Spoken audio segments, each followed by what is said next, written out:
Hi kids, today I'm going to be talking about Native American cultural groups, and this is in North America since we already did Mesoamerica and South America. So the first thing I want to talk about is this picture.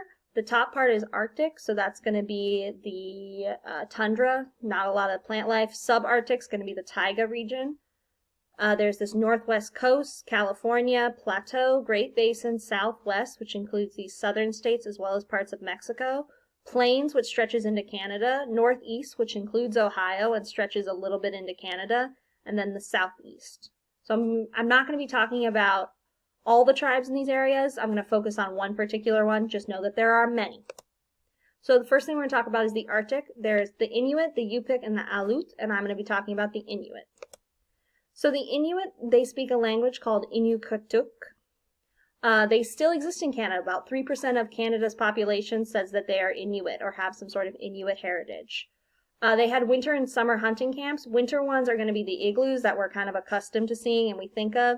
In the summer, it's going to be these tent-like teepees, which were because the snow melted, so we couldn't have the igloos.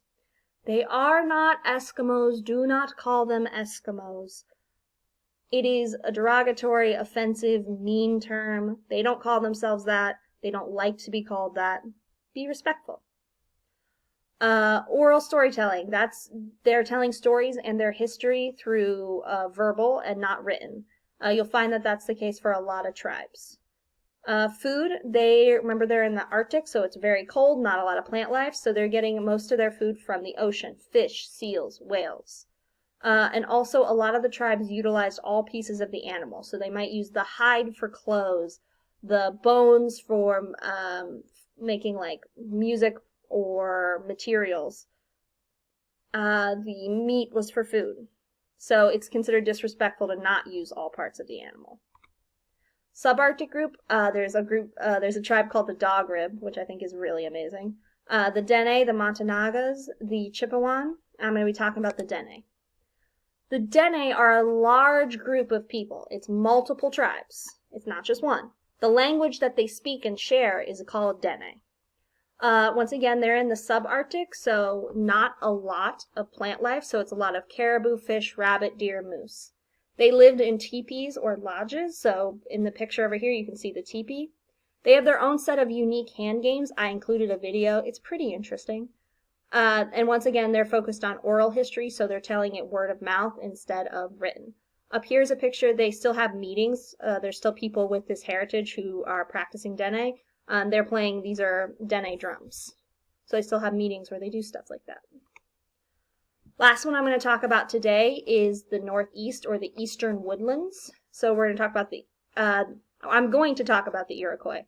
But the Iroquois, the Kickapoo, the Wyandot, the Wampanoag, Shawnee, Seneca, and Wyandot are ones that were in Ohio. So, if you're interested, go on a search. So the Iroquois is like the Dene. It's a group of tribes. And once again, the language they speak is called Iroquois. Iroquois is a French word. It is not what they call themselves. It is kind of what we call them. They had an oral tradition, once again, not really any written language, more focused on verbal. They lived in longhouses, which are these things. They could fit usually up to about 60 families.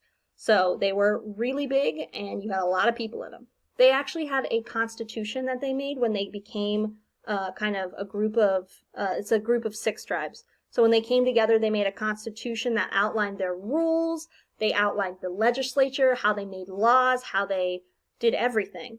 They were a farming society, so think beans, corn, squash. Men would hunt deer and turkey, very similar to the things we would find here in Ohio.